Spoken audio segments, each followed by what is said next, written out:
Have you ever played that game, Never Have I Ever? Mm-hmm. You ever get one of them super embarrassing questions where you don't want to pick up the drink? Like, I don't know, like I shit my pants at work? Yes and yes. That's why I prefer to play the game Who Said True? What is Who Said True? It's a free, friendly game that you play on your phone, laptop, iPad, anywhere, with anybody. I play with my friends all the time. I've never played. Like I said, I play with my friends. So anyways, you punch it into your phone. I'm already there. That was easy. Right? I, myself, prefer the deck WTF. And is that a kind of risque game? It's in the R-rated. Oh, boy. Don't you worry. We could play with your daughter, at your school, G, PG, all kinds of categories. Can just you and I play? Yes. People play. We'll play soon. I prefer to play with more. If I want to play, where do I go? whosaidtrue.com/dimplesInTheBeard. Where? whosaidtrue.com/dimplesInTheBeard. I wanted to create a brand separate and apart from Playboy using all my Playmate sisters, having them come on board, and they couldn't have agreed more. I mean, I was afraid that they'd be like, no, I still love Playboy and whatever. And it's like, it's not that we don't love Playboy, but let's monetize our celebrity and take control. And we don't need the rabbit ears, the bunny costume. Hugh Hefner is not even involved with Playboy anymore. I mean, he's obviously passed away, but his intellectual property was separated at his death. And so in order for Playboy to even use his name or his likeness or mention him, they have to pay the foundation. And obviously that's just not happening. If you follow Playboy at all, they'll mention stuff like in 1965, blah, blah, blah, Playboy did this and that. And it's like, actually, Playboy didn't do that. It was actually Hef, but that's just kind of like how it goes now, right? Like it's not, Sure. Hef is not brought into. And so, I wanted to use this NFT technology to create a different platform for the girls to interact with fans, new fans, old fans, whoever, and have collectors and traders once again be able to collect us under one hub. And with these NFTs, there's going to be trading cards and a comic book. And right now we're about to do a generative drop. And anybody that buys any of the NFTs will receive a gold membership key, which will be their entry into our mansion in the metaverse. Welcome, fellow lushes. Come on in, pull up a bar stool, and enjoy some cocktails with Dimples and the Beard.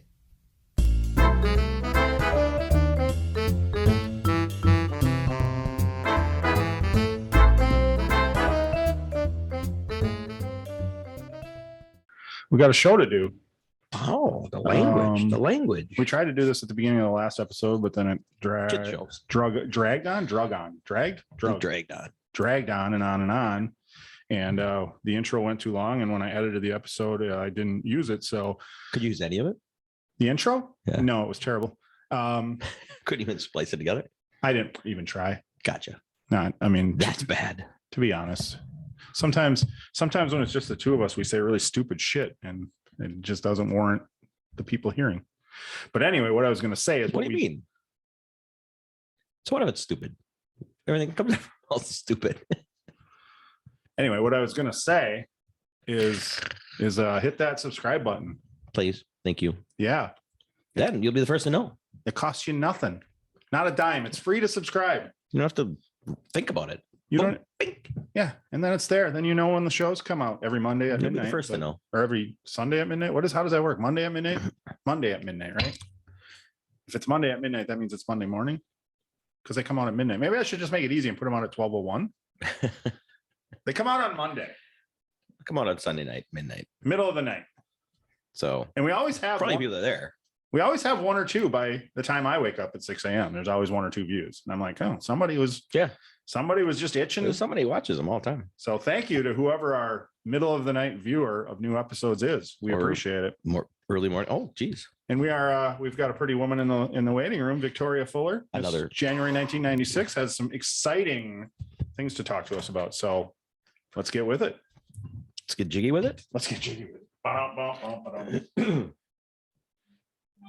She is. Turn your phone down.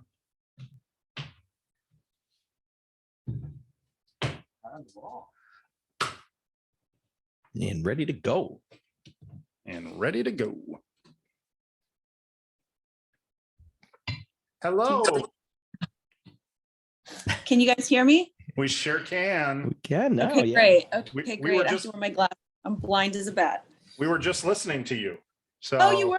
Oh, Were yeah. you in the Discord? Yeah. Oh, who were you guys in the Discord? You didn't raise your hand. You didn't ask any questions. Well, we got in late, and Okay. and I don't even know how to use it, so that's why we have you Okay. here tonight. Okay, that's good. You know what? It was mostly Playmates in the audience. I'll be honest with you. It was so great. I don't know if you recognized a bunch of those girls. You probably interviewed a lot of them already. Oh, I heard our And, good friend Echo Bunny.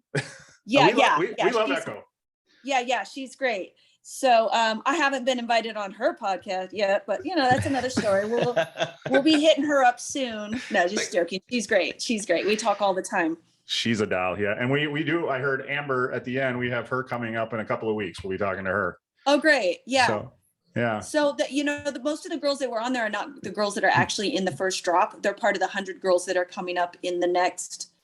And I wish I could announce like my partnership with this great company. It's a $7 billion tech company that invented the NFT, and I can't give away anything more than that. But they have done a partnership with me, and we're going into signing contracts and putting the developers together, and the creative team is we've been meeting and stuff. So I'm super excited because it's going to be a game changer for sure. So I haven't announced any of this on our roadmap. So it's all I've been chomping at the bit. Right now we're just talking about metaverse and that type of thing with the current drop. So yeah, we heard you mention something about a partnership in the Discord, and we thought, oh, is she talking about cocktails with dimples in the beard?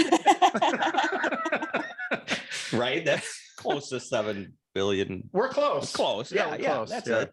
Anyway, let's get Victoria Fuller, Miss January 1996, introduced first.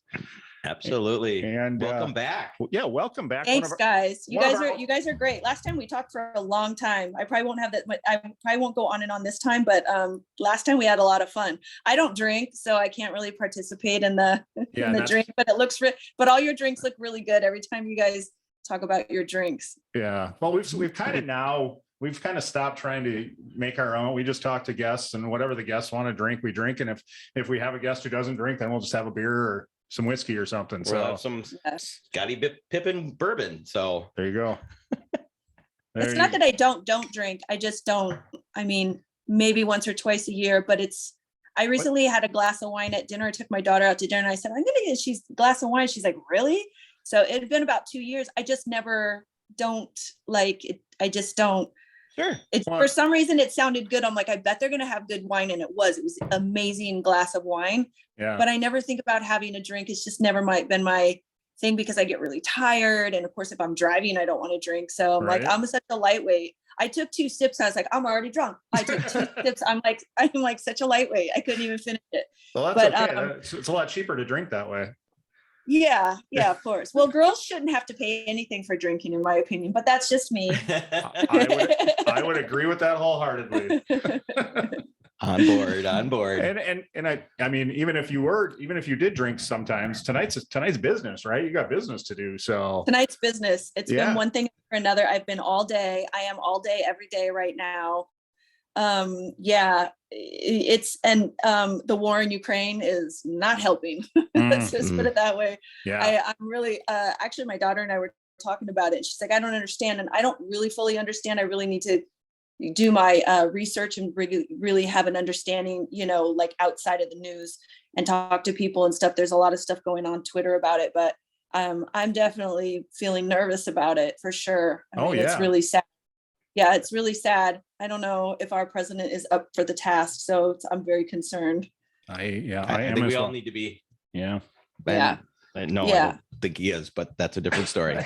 Yeah, well, it's a different story, and we'll drink to that. But so I'm just worried about our servicemen going over there. Oh. And, obviously, that just breaks my heart to think that our people are just heading over there. That have to go right. Well, yeah, I didn't want to put a damper on the whole podcast, but yeah, that's kind of the looming cloud right now for sure. Well, hopefully we stay home. Let them fight their own battles. It's relevant. So it's what's happening right now. It is. As it is with your business adventures. So that's for sure. Yeah. Yeah. Hopefully it doesn't impact it too much for you, that people can enjoy it for what it is, even in these times. Right. Time will tell. Yeah, it's still, everything's really new. I mean, we just launched. So in my opinion, on day one, we should have had 1 million followers. We should have been like whatever. And so like, I'm like, what's going on?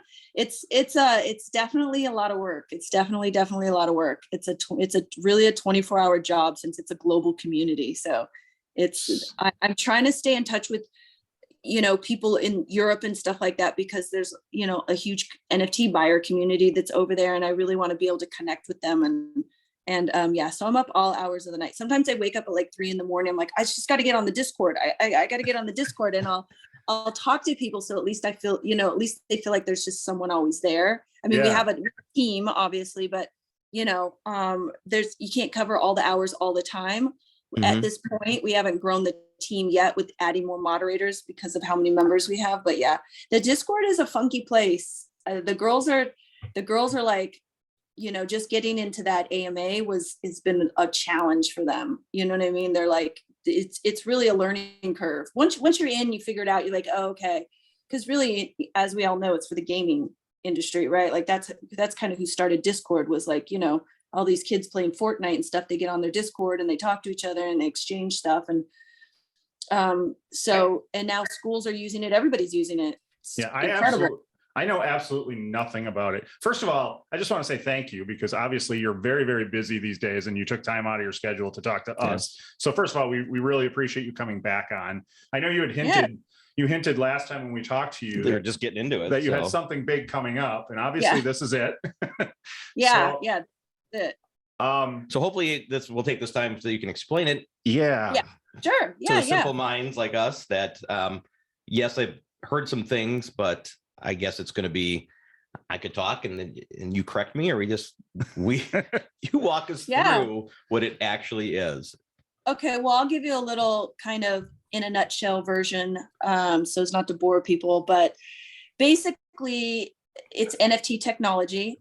And the thought behind it, the whole idea behind what we're doing is, there's several hundred of us Playmates that were between Marilyn Monroe and Hugh Hefner's death, which is when the Playboy was sold. We associate with Playboy. We love Playboy, but we don't. You know what I mean? They have moved to like whatever it is that they're doing, and they don't really have a lot of use for us. Yeah. We are not traveling around the world. We're not monetizing our intellectual property as a Playmate. They're not doing much with it. And we can't ask them, hey, can we, can you use this for something? Like, can we get involved? We've all been so busy for the last, I'd say 20 years, Playmates, up until 2017, okay. Playboy they kept us really busy. Even though you were a Playmate for several years, you were still busy. I was busy all the time. It just didn't even matter what age or anything. We were such a group. And so now that's a different landscape. And what I was getting at was that I wanted to create a brand separate and apart from Playboy, using all my Playmate sisters, having them come all on board, and they couldn't have agreed more. I mean, I was afraid that they'd be like, no, I still love Playboy and whatever. And it's like, it's not that we don't love Playboy, but let's monetize our celebrity and take control. And we don't need the rabbit ears, the bunny costume. Hugh Hefner is not even involved with Playboy anymore. I mean, he's obviously passed away, but his intellectual property was separated at his death. And so in order for Playboy to even use his name or his likeness or mention him, they have to pay the foundation. And obviously that's just not happening. If you follow Playboy at all, they'll mention stuff like in 1965, blah, blah, blah, Playboy did this and that. And it's like, actually, Playboy didn't do that. It was actually Hef, but that's just kind of like how it goes now, right? Like it's not, Hef is not brought into. And so, I wanted to use this NFT technology to create a different platform for the girls to interact with fans, new fans, old fans, whoever, and have collectors and traders once again be able to collect us under one hub. And with these NFTs, there's going to be trading cards and a comic book. And right now we're about to do a generative drop. And anybody that buys any of the NFTs will receive a gold membership key, which will be their entry into our mansion in the metaverse. So we're remaking the mansion, and we're going to be multi-metaversal. I don't know if that's the right term, but we are in multi-metaverses. We're not just going to be in Decentraland and Sandbox or Solana. I don't want to mention a couple other ones because it's a surprise still. But we are going to have a mansion that's built out, and we will be able to plop it down in the metaverse And members will be able to use their gold key to get in and do exclusive events. The Playmates will be there. They'll be able to interact with us live with their avatars. They'll be able to buy exclusive assets like wearables and exclusive NFTs you can't get anywhere except for if you're a member. The sky's the limit as to what you can do. You could have gambling night, you could have gallery night, you could have a DJ night, you could have. So what we want to do is kind of mimic some of the parties that Playboy had, like Halloween, Midsummer's, New Year's Eve. Oh, wow. So we'll have a pre-party the day before, and then have the next day be the party. And so the day before, maybe we'll have like a runway show where we're modeling costumes, wearable costumes that you can buy for your avatar, and that are made by us girls, or our Gatefolds or whatever the company, and then we can all wear them to the party the next night. So it's not a 365 day a year access membership. It's 1 or 2 days a month, and there'll be really super exclusive events, and hopefully we'll build up to a point where we have lots of special guests, possibly celebrities, sports people, whoever we can cram in there, and really make it something to talk about. So that's kind of the main roadmap right now is this drop, and then the metaverse. And then in addition to the virtual reality metaverse, we are also doing AR, which is augmented reality. And augmented reality refers to, like, if you remember the Pokemon game, where you can have the phone and it's like, it's not there, but when you're in your phone, he's there. We're with a group called Reality World, and they have purchased land, and this is going to be hard to explain, but they have purchased land all over the world that they can set down these digital assets through augmented reality technology. So they are creating the mansion, which will end up being in spaces around the world where it's not a VIP thing to get in, but anybody can go to like Museum Park in Miami. They own the whole park, the land of the whole park. So they're going to build out a mansion, and then people can go with their phones and actually, like a portal, get inside of the mansion and check it out and be able to walk around. So it'll be a weird sight because people will be walking around with their phone, right, like this in the Right. park, bumping into each other, and there's nothing there. But it'll be a pretty immersive experience. And also it's just another way for us to bring our brand to the audience, our audience, to the public. So it's kind of really exciting. It is. And it's just it feels to me like anything you can think of is possible. And so in that sense, being a creative force is really exciting, because it's like, oh, what if we do this? And like, totally possible. Just got to get the developer, the Web3 developer, and he writes the code. And these people are so smart. It's blowing my mind. Like, how do they know how to do this shit? I can't even imagine. No idea. Typing numbers like the Matrix, and like something spits out the other side. That's the mansion in a park that people can go visit.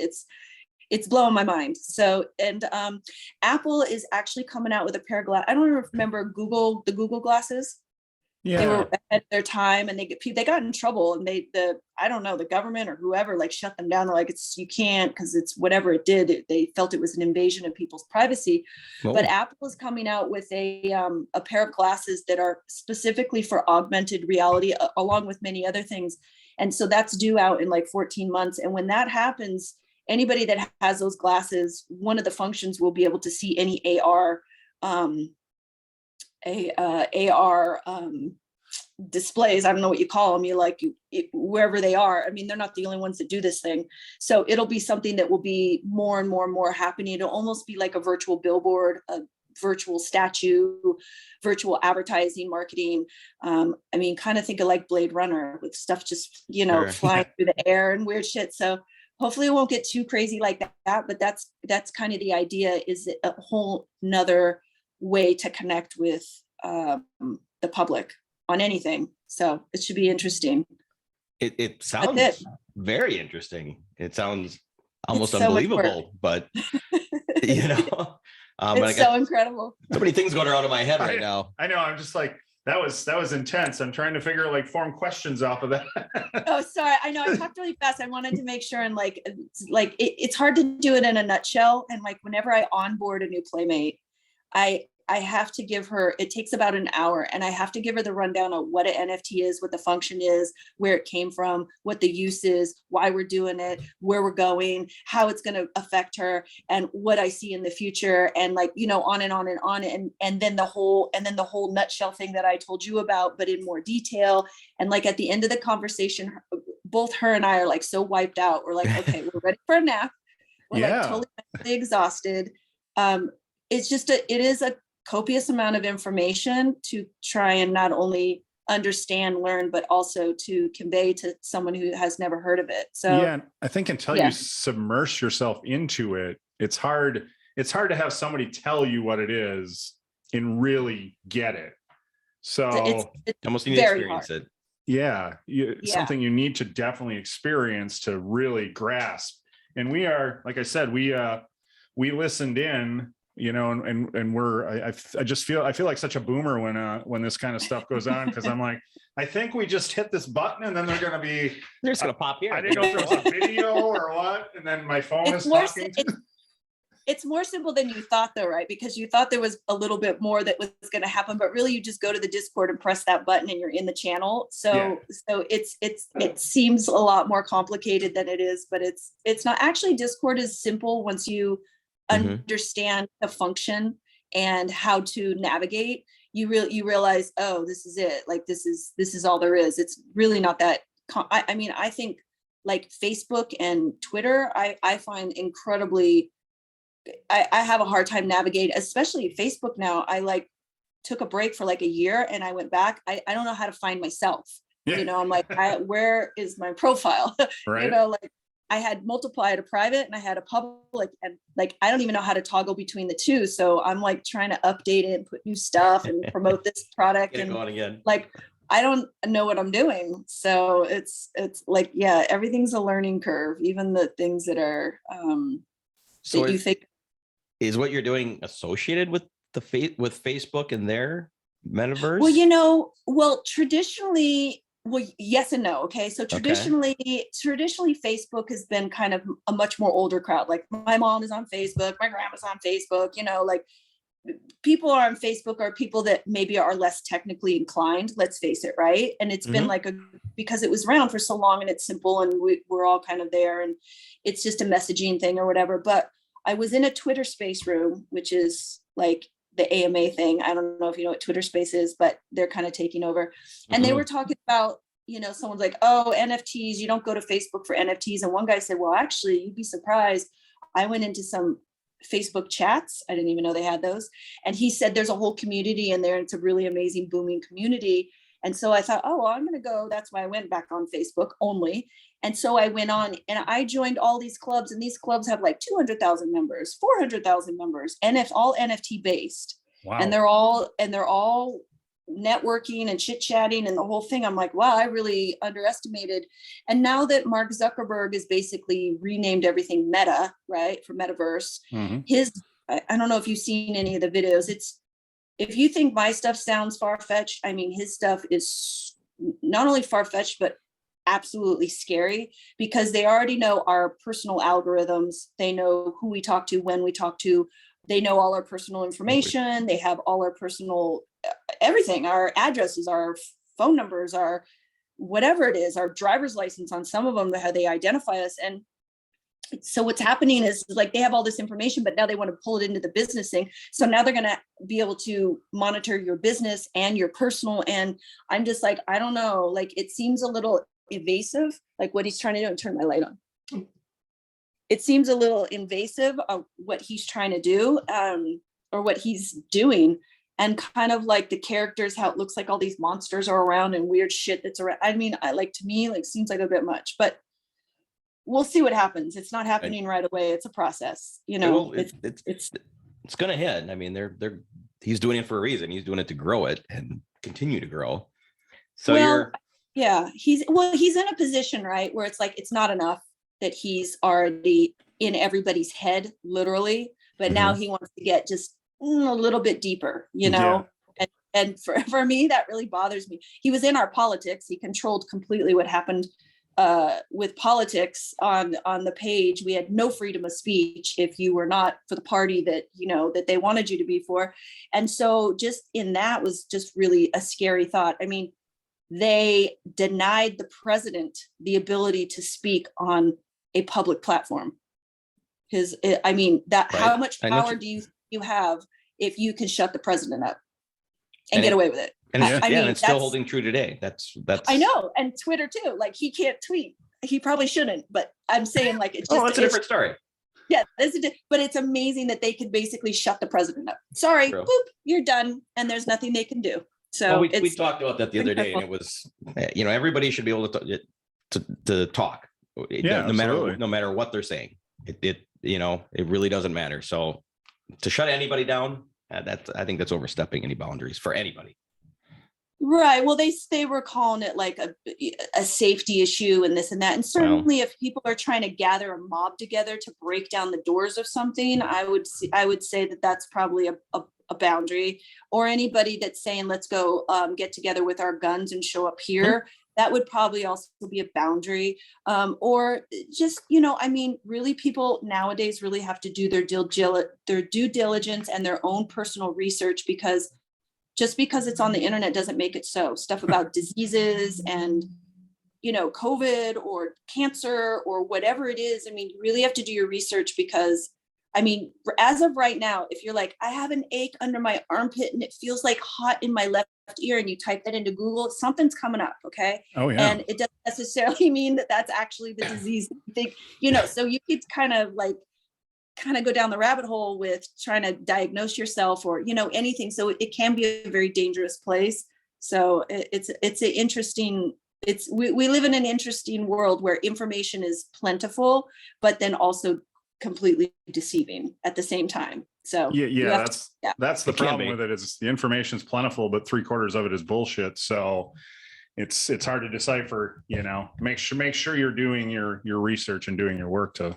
And why it's so important nowadays to get both sides, so that you can, which side do I believe in? Which side makes more sense to me? Yeah. So ignorant, gullible people are in a bad shape. That's all I have to say. Like they gotta, you know, whatever, come up or something, because those poor people, everything's a scam. I mean, everything's a scam. It's scary. Well, and scam, like you said, so NFTs are not. So to get segue back into them. Yeah, they're not a scam. NFTs, well, they can be. I mean, people can scam. I mean, there's a scam in everything. But NFTs are an interesting medium. Right now, cryptocurrency is way down. Certainly the time to buy. A lot of people are really afraid. They feel like it's going to go bye-bye because it's plummeting. This has happened multiple times before, just in the last 2 years. So this is not a huge surprise. It's still way up from the,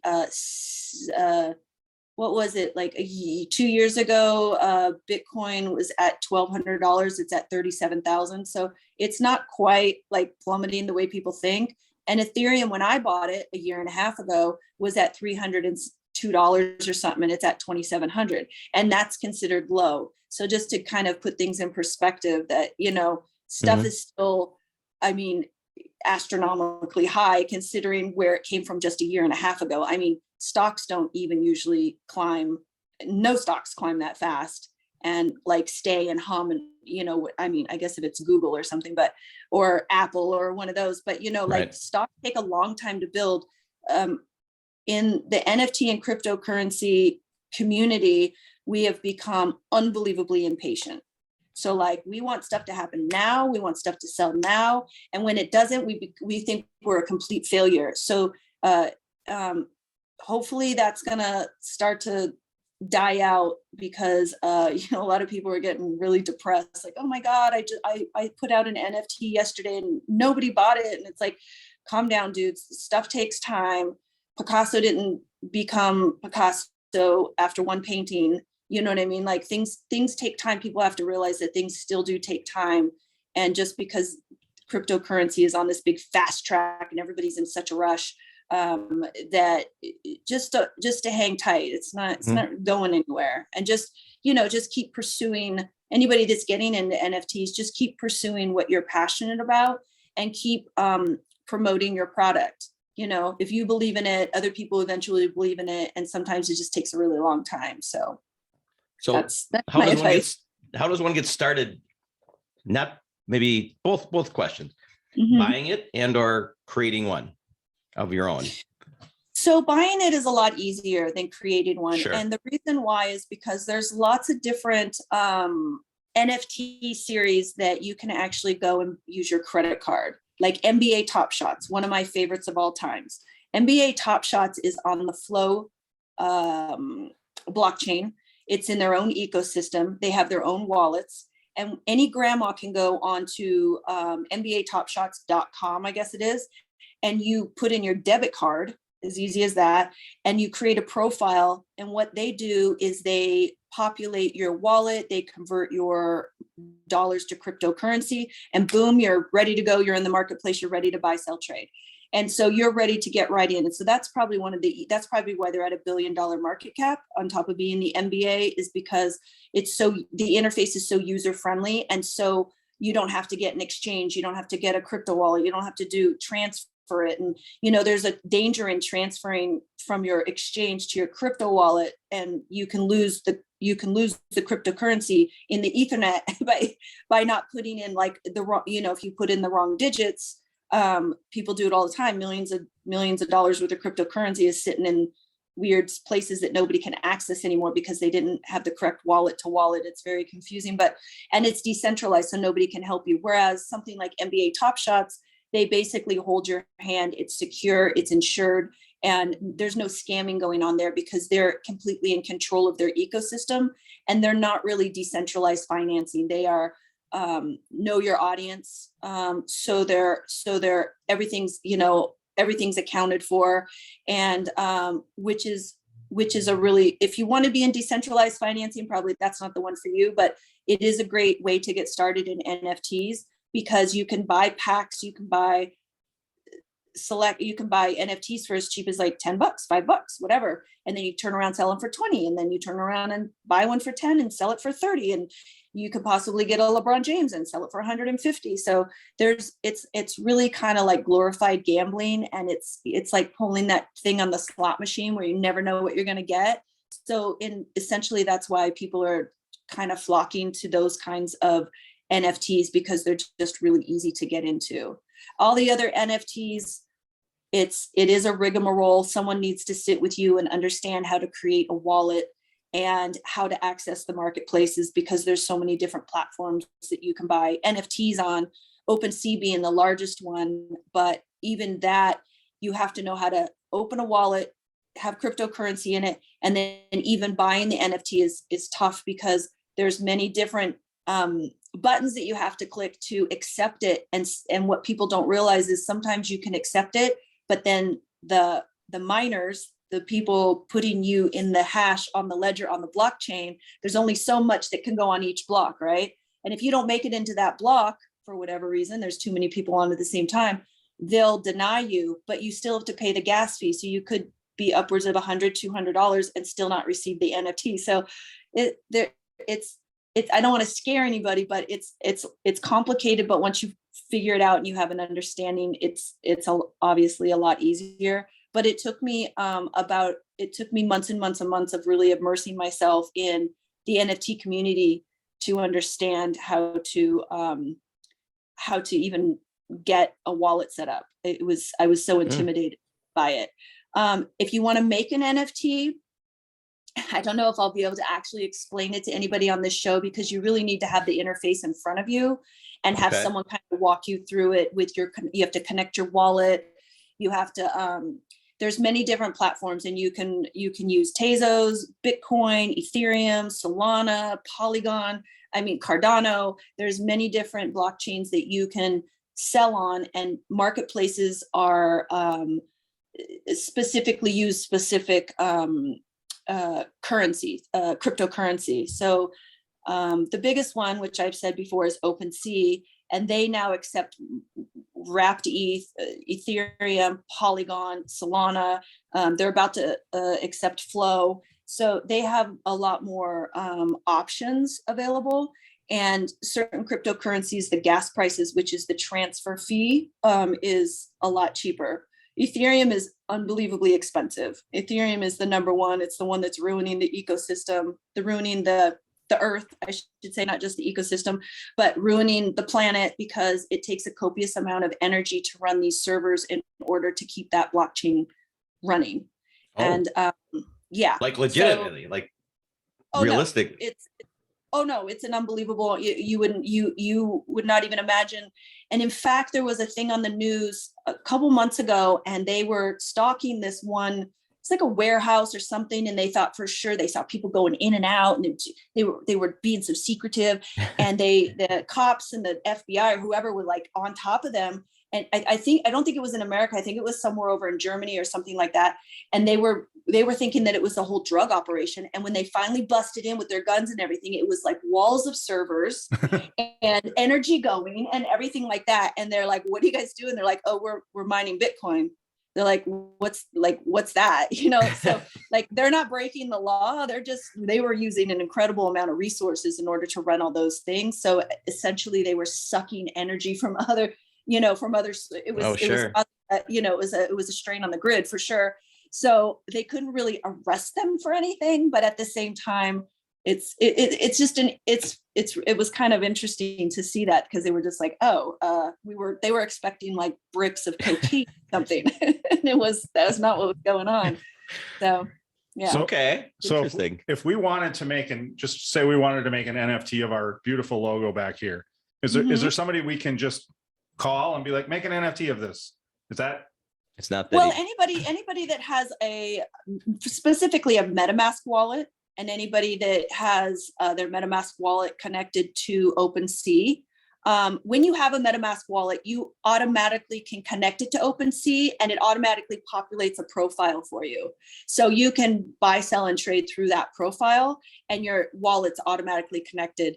There is many different, when I was getting involved with just minting my own stuff way in the early of last year, I was on using Tezos, which is a very cheap cryptocurrency. And I was on a couple sites called Calumet, Hickonook, and I can't remember the other one. But anyways, they're a little hard to understand. I would never be able to convey how to like get on there. But there's all these rooms in Clubhouse and stuff like that where they talk live and they walk you through everything. And they were very generous with walking me through. So one of the things I always tell people is, go on Clubhouse and you have to get invited, but get an invitation to Clubhouse, put your interests as being NFT and tech, start following the rooms. You'll get pinged on the rooms. Once you start following people that are, have the same interests, you'll start being pinged to come in rooms like how to make an NFT or what's an NFT. I mean, they have all these starter rooms.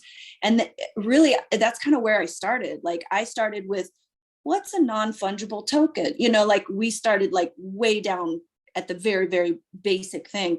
And so, and then I started getting in rooms where they're like, oh, we're gonna do drops today. And then we're gonna show newbies how to kind of get their own profile started. And like, it was a community of people helping people.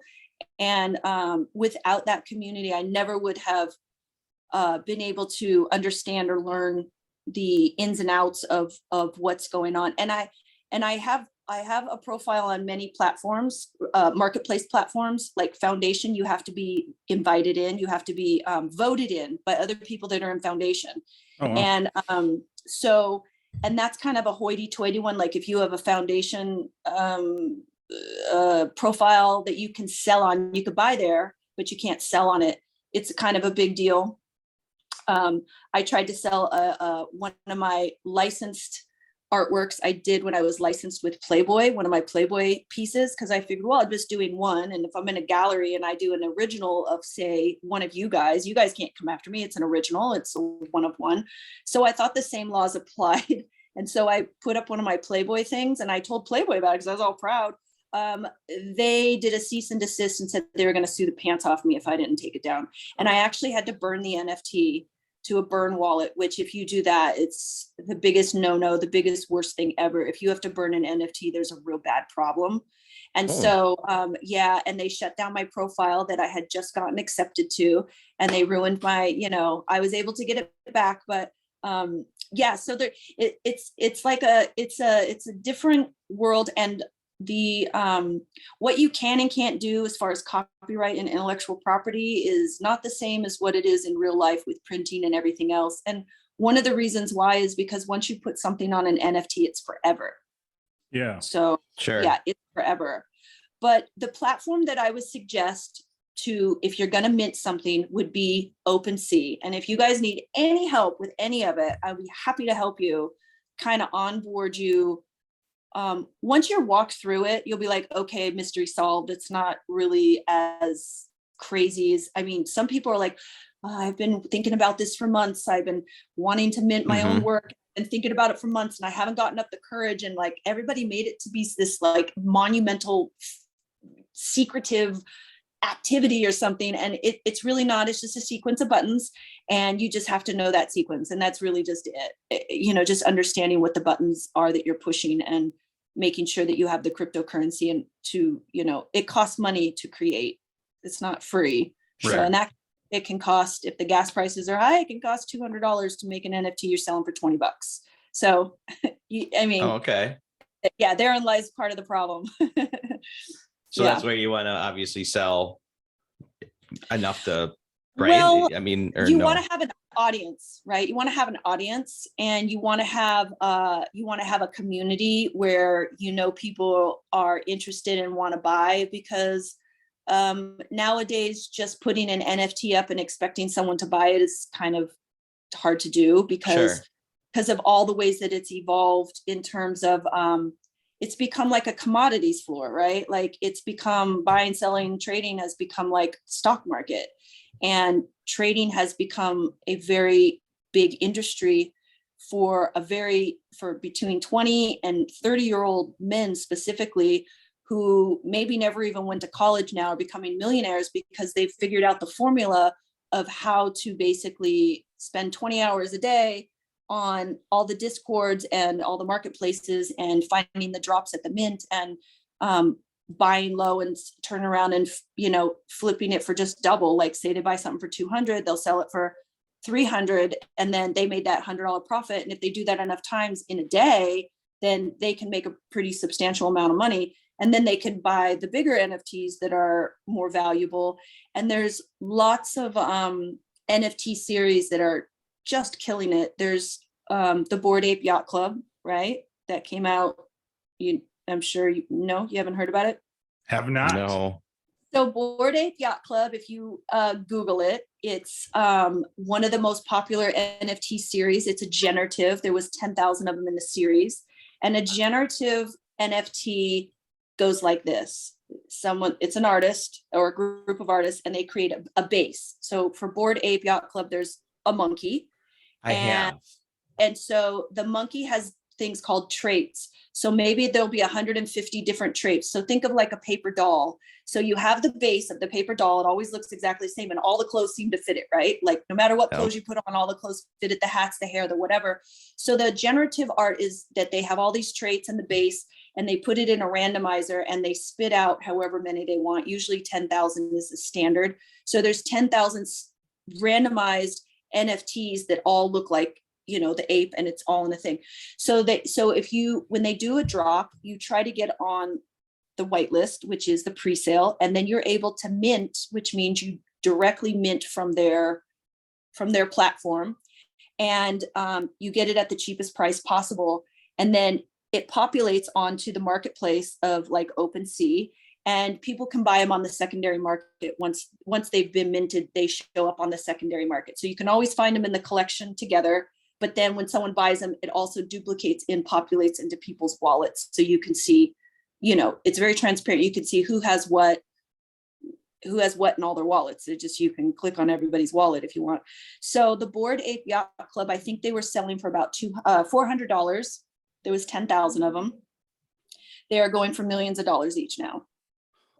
I think Millions I saw Justin Bieber just bought one, you know, so Paris Hilton and Jimmy Fallon did one of themselves or something like a custom one. Well, they I were think they apes did it with glasses.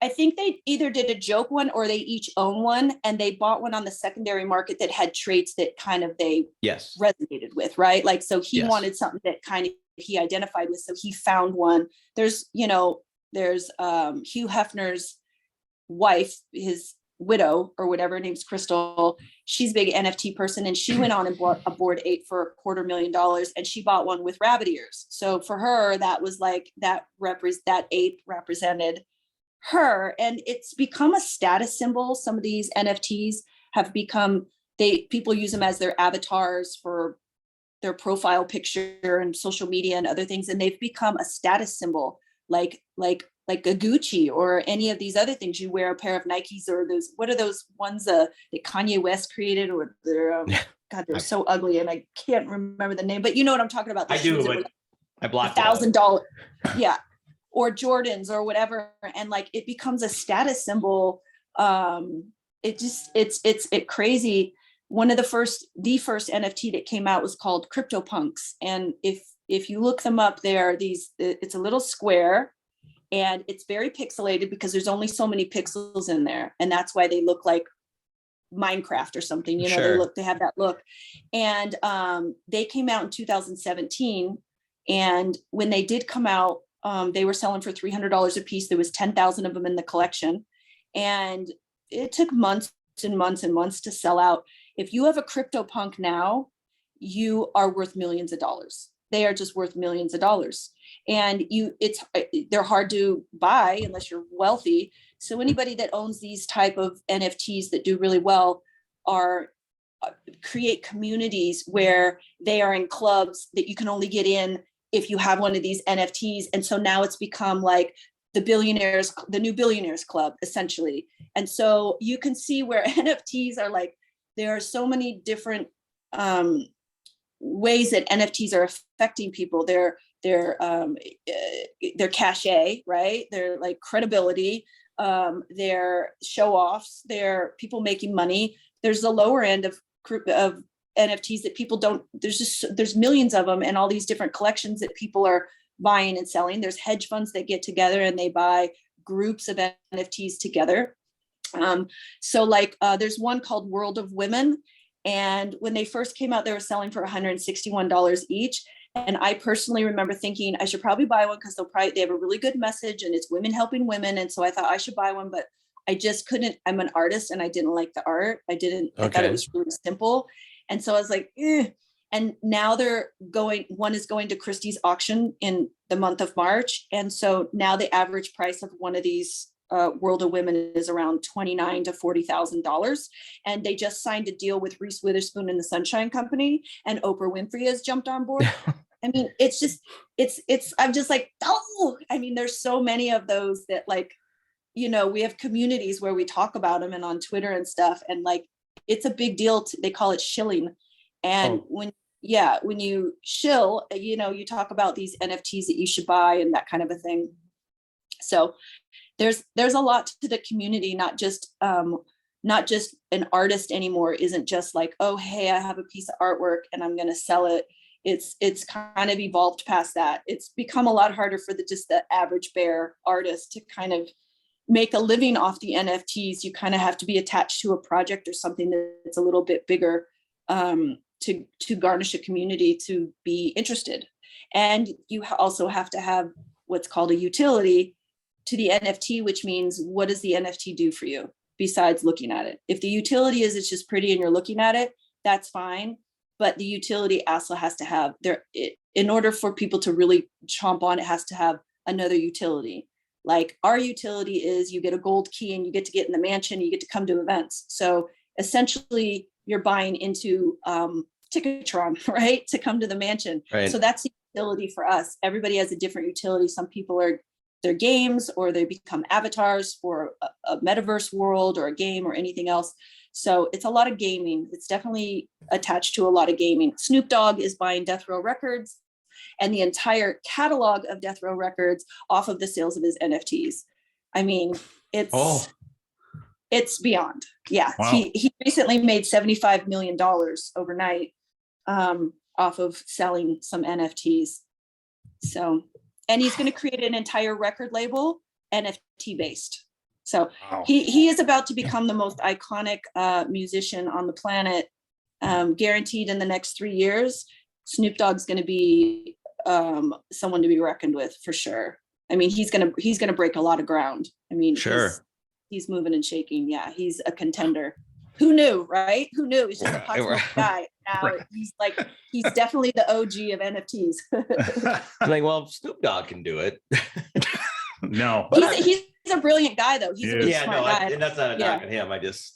His head's a little clouded every day, is I guess. Every day, how can he keep track? How does he keep track and be that stoned? I have no clue. It's incredible. So it is a feat in its own, to be able to survive like that. But well, I'm sure that's his norm. Yeah, he's used to it now. So if somebody wants to get involved with what you've got going on, what is the rundown of where we would start to get ourselves the ability in your universe to buy one of these NFTs when they're available? Okay, so it's very exciting because we have our social media. We have an Instagram account, which is at the Gatefolds on Instagram, Twitter, the same, at the Gatefolds.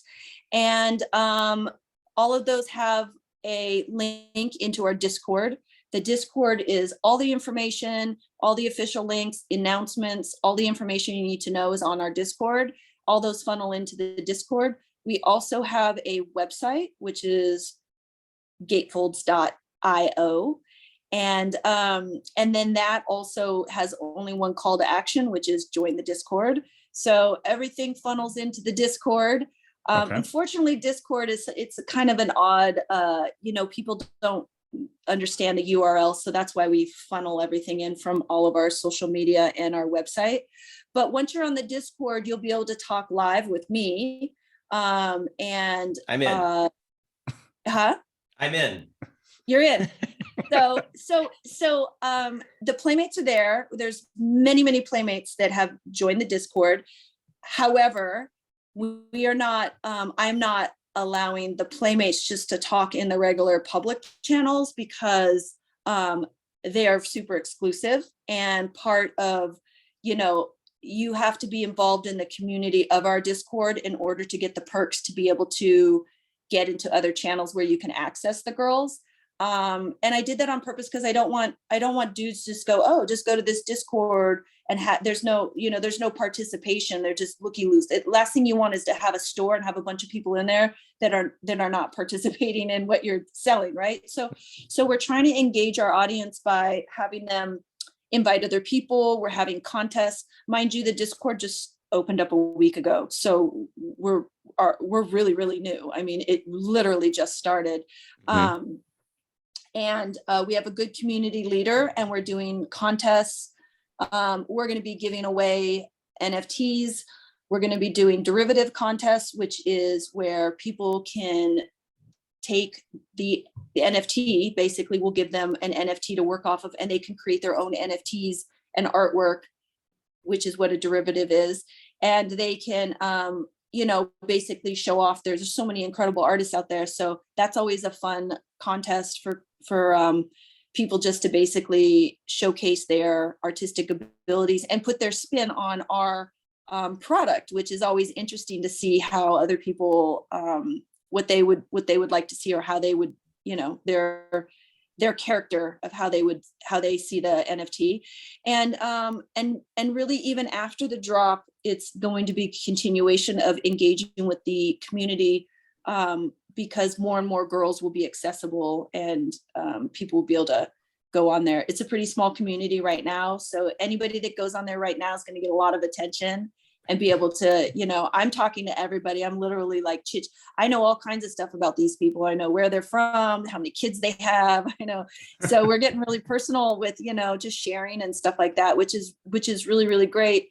Once the Discord goes into the, thousands, where there's thousands of members, it's going to be, we'll have a lot more moderators and stuff, but it is going to be a lot harder to be as personal. But certainly I still will be available, as the founder. I will be in the Discord like nonstop. Like I said, sometimes I wake up at 3:00 in the morning. I'm like, I should log on and just see who's there. And he's going. Yeah, and like see what's going on. I don't know if you noticed that in the AMA today, someone came in as Hugh Hefner. Oh no, we didn't Oh. see that. That must have been before we came on. Yeah, so someone has the profile Hugh Hefner, and Ooh. they have not revealed themselves, or like, I've tried to chit chat. Obviously, it's not Hugh Hefner, and I don't think anybody affiliated with Hugh Hefner or Playboy or anything else. I just don't think they would do that. But because they would contact me personally. They would direct message me and say, hey, it's me, whatever. I'm using Hef's profile. But so in the AMA, I'm like, oh, I have all the Playmates here. Thanks for coming, blah, blah, blah. And I said, I see we have Hugh Hefner in the house, but I would really love to know who that is. And they left. I think they got embarrassed. They left right away. Yeah. So, And I would imagine there's all types. Oh, there definitely are out there. And you continually include bringing more Playmates on board. So as this grows, Well, yeah, because we're onboarding. Our goal is to have 100 Playmates. We're at about, we do about 10 a week right now. We're in the 60 or 70 Playmates so far. We onboard them, we get them acquainted, we sign all the contracts, we gather their assets, we scoot them onto the Discord. I don't know if you noticed, but there was quite a few Playmates there today. There was like a dozen or more, which I was like, so great. I was like, oh, you guys are so sweet. They're all interested. They all want to understand and know.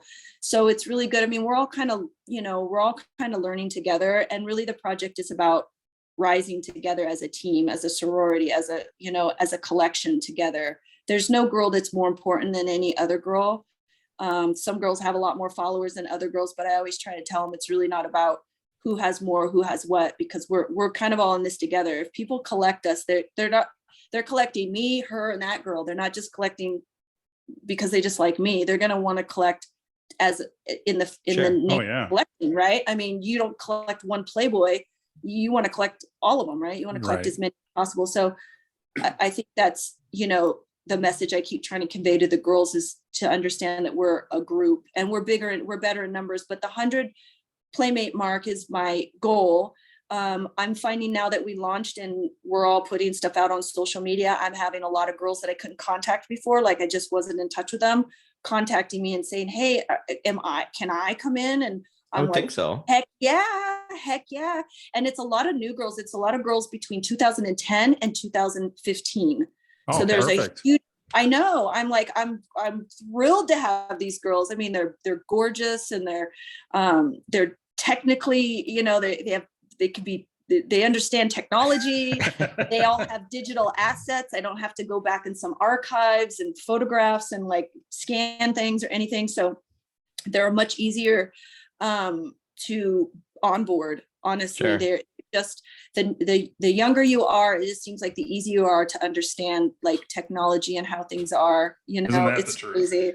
Yeah, it's just like you're born into it. It just is. Like the internet. My daughter doesn't know anything different than the internet, having been there. Right? I remember when the internet was invented, and so do you guys. Absolutely. And it was a hard thing to understand, like, well, where's the cord and how do you, what is it and what's it useful for besides porn? Like, what are we using this for? So it's kind of NFTs technology is only scratching the surface as to what we can apply it for, the utility of what we can apply it for. Imagine if we use NFT technology for voting for the president. They don't want that. There would be, I think I said that in the last podcast, there'd be no way to cheat. There'd be no way for them to go, well, we have all these extra votes. It would be totally impossible. So everything would be accounted for, and you could be, because it's all digital, you would press one button and you could see where the bots were and where the real stuff was and so on and so forth. So there's a lot of utility that it can be used for: mortgages, car loans, healthcare is the next one that's coming up. Healthcare is a big one. There's a lot of fraud in the healthcare industry. So thing where there's a lot of fraud, NFT has a huge solution for it. So it's really up and coming. I guarantee in the next 12 months from now, and a year from now, if we talk again, we're going to laugh at how much it's evolved just in the short period of time. And you guys will have a huge understanding of it. And you'll be like, oh yeah, it was like no big deal now. So, it is amazing how quickly it moves. Yeah, it's lightning. It's scary. it's lightning. And like, I feel like it's like golf and tennis. Like you never feel like you're really on your game. Like you're still evolving, as you know what I mean? Like this, you never really get good at golf, right? Like you can always improve.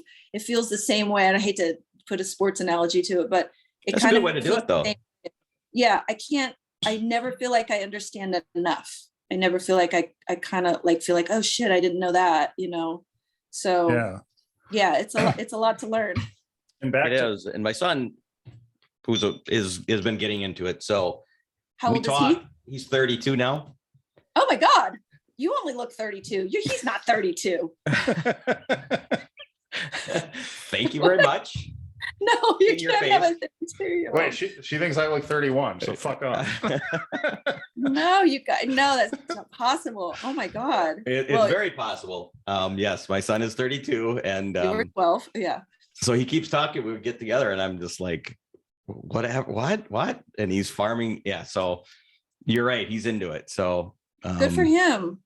yes, Good for him. Is And he his buying NFTs or is he just getting acquainted? he's getting acquainted, but he's more into the crypto stuff now, and Okay. he's farming land. I don't know. He's buying, and he's trying to set me up, and he's buying land. But his wife is an artist, and she has a shop and on all of her paintings and stuff. And I'm just like, hey, watch our podcast and get your wife into this. So Yeah. 'Cause Yeah. she's Get on yeah. Clubhouse. Yeah. Get on Clubhouse for sure. And get into some rooms. You'll be surprised how much you learn. Even Twitter space, just get in some rooms. Okay. Yeah, I'm going to talk to her and talk to her, both of them. I did not know Twitter had Twitter Space. I have no idea. Yeah. Twitter space just happened in the last 9 months. Oh, You heard gotcha. of Clubhouse, right? Yeah. Yeah. Yeah. So Clubhouse was a big hub for NFT anything, and all the rooms were popping off all the time. It's now moved. There's still a lot there, but a majority of it's moved over to Twitter. I don't know why, but they started Twitter Space, and it's just, that's all it. I mean, I guess it's whoever you follow, and those kind of rooms come up, because I follow mostly NFT everything. So the rooms that come up right now are all these Twitter Spaces, and they talk about everything, and they do drops, and you learn different things. Sometimes I fall asleep to it, and it's like in my ear as I fall asleep, because they talk about things that I never heard of, and like Sure. the smart contracts and like different things. And now there's an ERC 721A token. So it causes gas prices, do this and that. I'm like, I didn't know anything about that. Like, that's all news to me. And that's been happening for a couple months. Like, it's been 5 years. So I'm learning so much. I can't even, like, I don't think if I went to college, I could have learned this much, honestly. I don't think a college needs to come up to par, because this is not, there it is again, golf, but college needs to come up, needs to, and I'm sure they do, but there's just so much in this space that needs to be taught and people to understand. There needs to be more of an outlet than just Twitter and, club. Yeah. For sure. Yeah, because we can't trust everything. But I'm gonna look now. Right. Absolutely. Oh my God. So- My mind is overwhelmed. Yeah. I know. I don't even know how you guys grasp it, because it took me a year or two. I found out in 2017 about NFTs, and it literally took me until the beginning of last year to kind of go, okay, I think I get it. So it took me a really long time. Of Yeah. course, I still don't get exposure, it. I don't get it, but I enjoy this conversation Yes. because, this is the best way for me to learn, is to hear people that know what they're talking about convey it to me. So, Well, like you yeah, just go said, was the whole, some of the things, it's overblown. And once you get in, it's not as bad as you think. yeah. No. And then you just got to start. Yeah, you just got to start learning. So when I onboard the girls, I give them this little story about NFTs to make them understand, because you keep hearing people say, well, I can just screen capture your $2 million Bored Ape, and now why do I have to pay for it? Because now I have it on my computer. That's how you see it. I see it the same way. It's the exact same image. So if you go into the Louvre and you go into the room with the Mona Lisa, right? And everybody knows that Mona Lisa is priceless because of the signature that bears the name, Da Vinci, right? So so we know that's priceless. His name is on it. His signature is on it. But if you go into the gift shop and you buy a poster of the Mona Lisa for $10 and put it up on your wall, you're not fooling anybody, are you? It's not like you screen captured it, now it's in your house and it's like, well, the Mona Lisa's there, but it's also here, I have the Mona Lisa. It's really doesn't have the value because it doesn't have that signature on it. And what the smart contract and the coding of the token that's ledgered onto the blockchain is so important, is because it not only creates ownership, but it also creates the scarcity, which you cannot copy or duplicate. So you can't replicate that Mona Lisa. You can repaint it. No, everybody's going to know that that's not the real one. And it's the same thing with an NFT. Everybody who knows about NFTs knows that that's not the real one. And you can't even lie and say, oh, I own all this and this and this, because then we'll go check your wallet and see that you're bullshit. So you can't even bullshit. So having a copy of it's like, everybody knowing that your Gucci purse is fake, right? It looks the same, but it doesn't have that one buckle on it that shows that it's real or whatever it is. I don't know purses, but it's kind of the same thing. You can walk around and pretend like you have the real thing, but you don't, and it doesn't have the value. And so that's kind of a little tutorial I give the girls to kind of get them to understand. And non-fungible, which is what NFT stands for, non-fungible token, which more people are understanding. And so to understand fungibility is to understand, like, a dollar bill is fungible, right? I can give you 4 quarters for that dollar because it's fungible.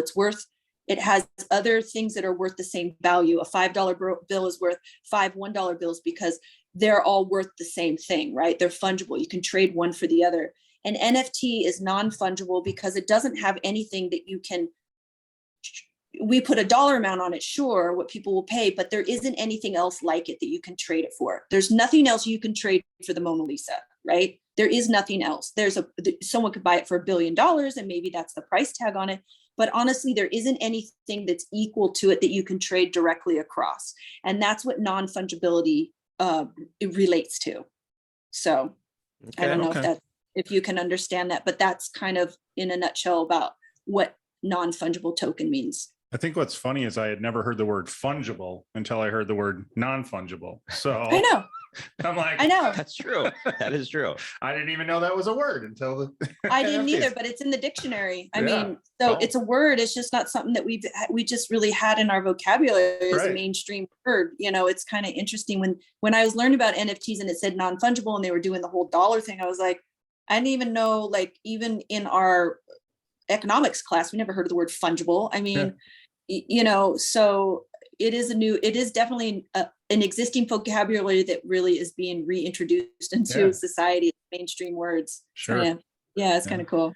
Well, I think what the biggest thing about tonight will be, nope, I didn't understand everything you just said to me, but the more I hear it and the more you talk about it, just the more interested you get and the more you want to know. Yeah, absolutely. So that is very helpful to me. My old brain.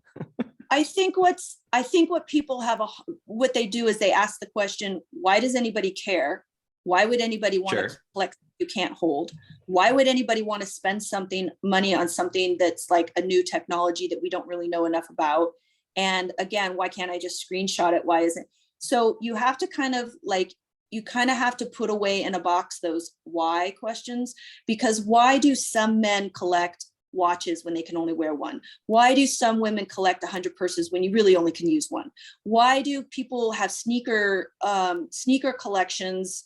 I know men that have sneaker collections and they have boxes and boxes and boxes, but they don't dare wear any of them and they don't really even show them to anybody, but they're sitting in a closet somewhere and they know that they own them and somehow that feels good to them.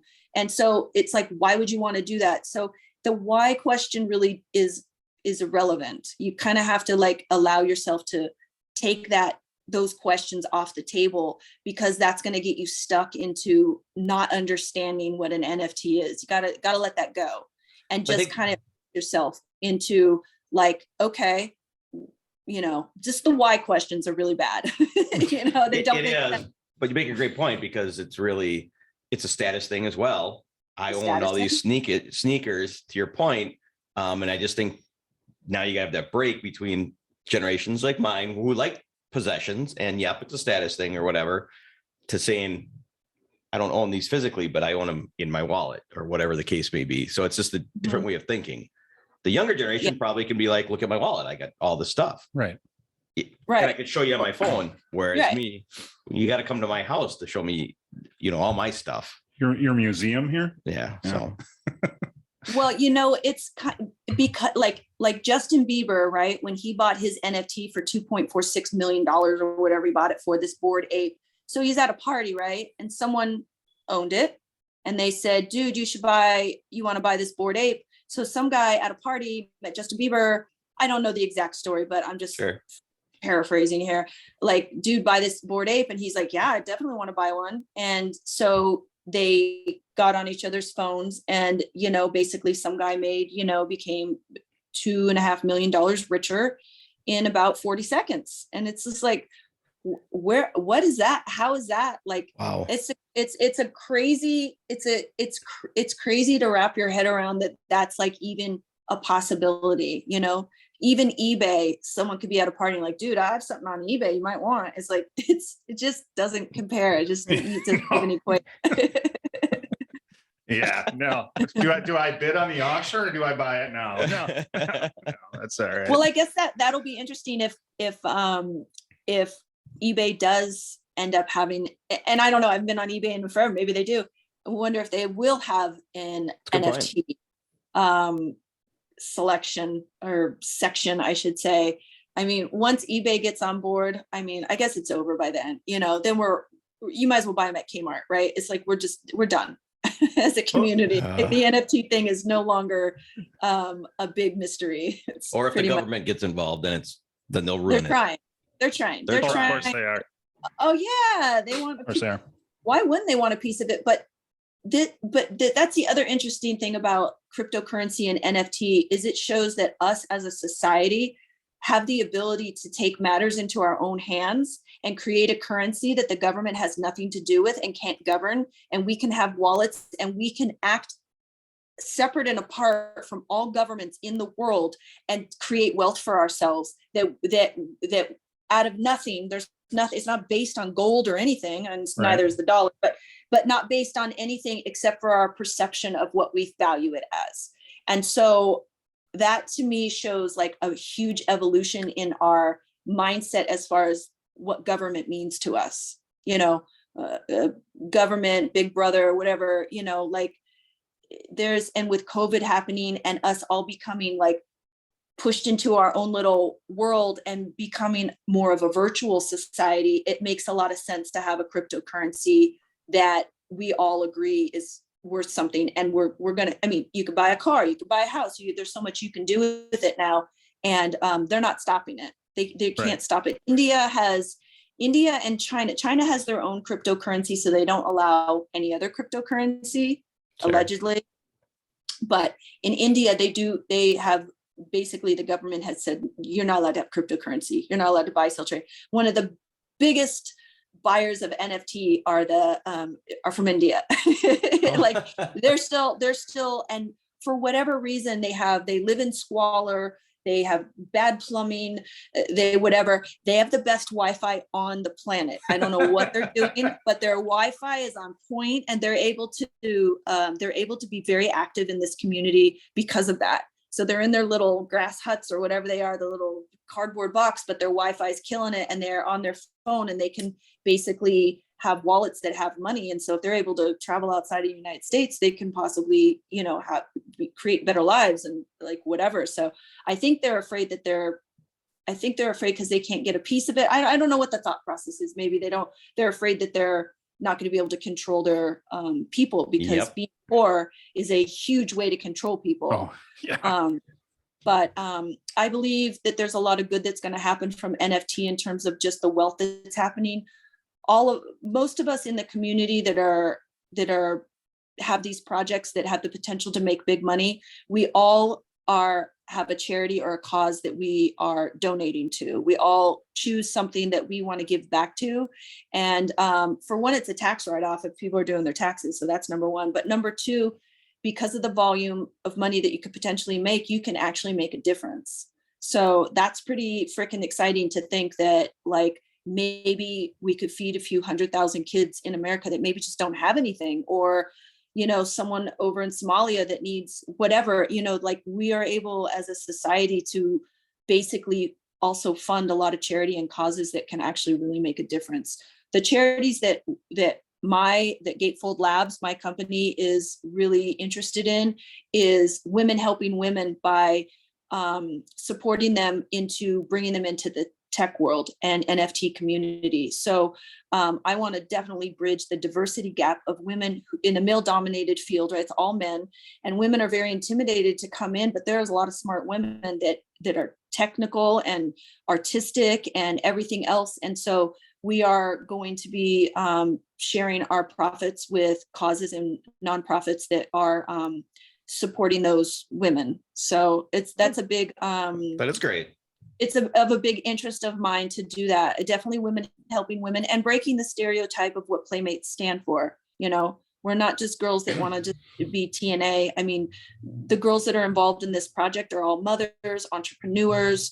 They've all moved on to other things. They're not just sitting there, you know, putting on the fake eyelashes and you know, shaking their ass. You know, there's so much more to these women. So, and also I want women, especially who come into our community, to be welcomed by the Playmates and to be able to talk with us, and also the stigma that women have behind women that are in these magazines, as, you know, like it could be an intimidation, like they feel like, oh, I don't look like you, I don't, whatever it is, you know what I mean? Being in that magazine is such a status symbol as a woman, right? Like to be labeled beautiful is of the utmost importance to women in the world. Right. And so other women, you know, envy that, and really we all got lucky, you know, all of us girls, we got lucky to be one of the 12 you know, in the world, to be able to be on that magazine, and we feel very fortunate, but we also care about women as a community, and not at all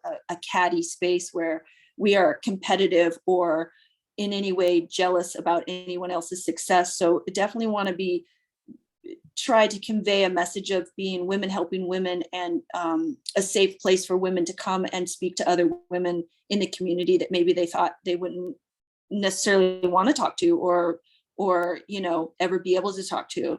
So I think that's the bigger message than just like we have a bunch of NFTs that we're hawking. There's a bigger roadmap involved.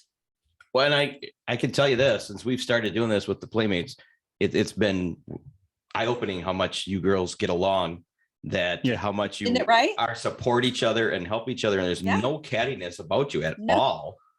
And I think it's a great message to everyone that they can come and, you know, talk with you and be with you and stuff like that. And it's really been wonderful to watch. It really is. And interviewing you guys, all of you girls. Oh, that's so nice. Well, as we know, women are their worst enemies, right? We're the worst to each other. We're Absolutely. the first to tear each other down. We're the first to compete. We're the first to.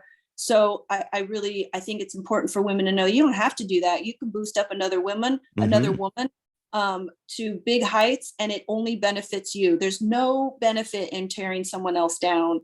And so, you know, that competitiveness with the Playmates, because Hef always created a atmosphere for us to be on a level playing field with celebrities, politicians, you know, movie stars, sports figures, whatever. You came into the mansion, whether you were rich or poor or a Playmate or a famous person, we were all in the same place doing the same thing. And there was no like, oh, can I have your autograph? It just wasn't like that. It was really just like, hey, let's hang out, let's talk, let's chat. And so the girls, because of that environment, the girls, we always got a new friend every month, right? So for us, it was like, who's the new girl? We all want to see her. And it's like, she comes through the door and it's like, we're all there going, welcome.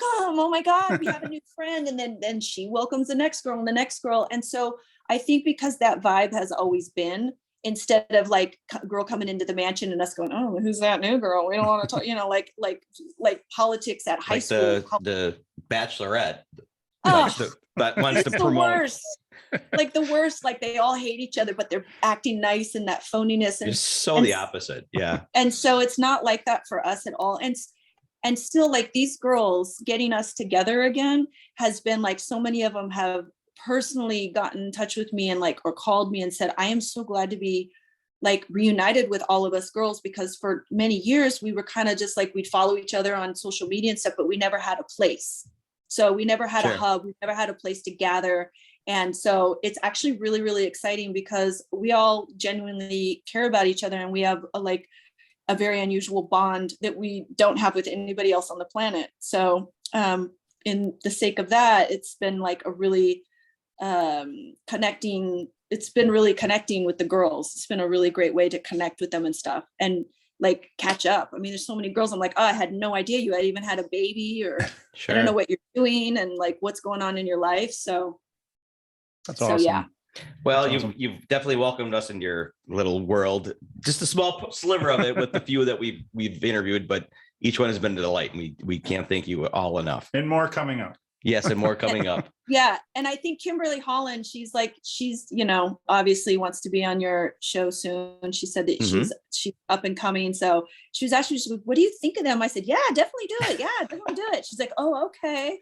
I appreciate it. Yeah. Thank you. Yeah. That's great. We've got her scheduled. We may need to move her around, and because of to segue your in, stuff. Yeah, because she wants to be in the AMAs. Yes. Yeah. Yep. I appreciate you guys moving the schedule for me. That was so nice of you. Not a absolutely. problem. Not a problem. I mean, thank you so much. Yeah. And appreciate you taking your time to explain this stuff to a couple of big dummies here. But I feel like I've learned a lot tonight. Absolutely. And sparked a lot of interest. That's for sure. Yeah. Well, maybe you guys might want to come on as a moderator or host, I guess you would call it, on one of our AMAs, where maybe we could get all the girls together and you can host one of your shows from our Discord, and maybe re-engage with some new fans that maybe you never had before, and we can bring them over to your podcast.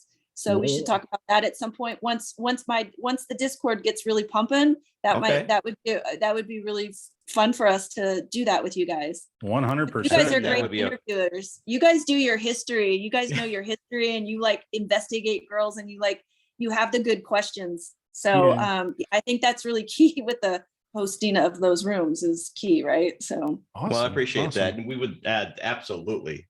Ian, I don't even care what he says. We're in. No, I know he's in. Yeah, no, for sure. All of a sudden it's just cocktails with dimples. I'm out the door. I don't know what happened here.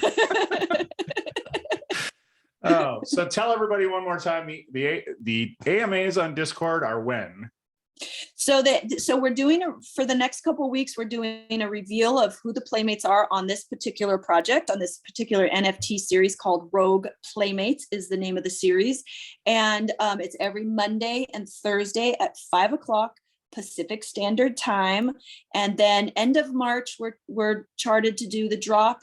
We may push it off. I mean, there's a lot going on in the world right now that's more important going on. So we want to be mindful of that. So we may push the date to accommodate Russia. But other than that, that's kind of what's going on. So yeah, and gatefolds.io, www.gatefolds.io is the website. And so anybody could go there and enter the Discord through the website. It's easiest. Awesome. And we'll put all your links in the show description so people can find it from our description, and absolutely go from there. Great. And hopefully we'll get to talk to you again, because like I said, I mean, this was only scratching the surface for me. It really is. So much info. Right. Right. So anytime. Okay. All right, guys. All right. Thank you Appreciate it. very Thank you much. so We much appreciate again. it. Have Okay. a great night. I know you're busy. I will. All right. Thanks, guys. Yeah. Bye-bye. Thank you for listening. The tavern is closed for now, but we'd love to have you back for more fun next time. Seriously though, get your asses out of here.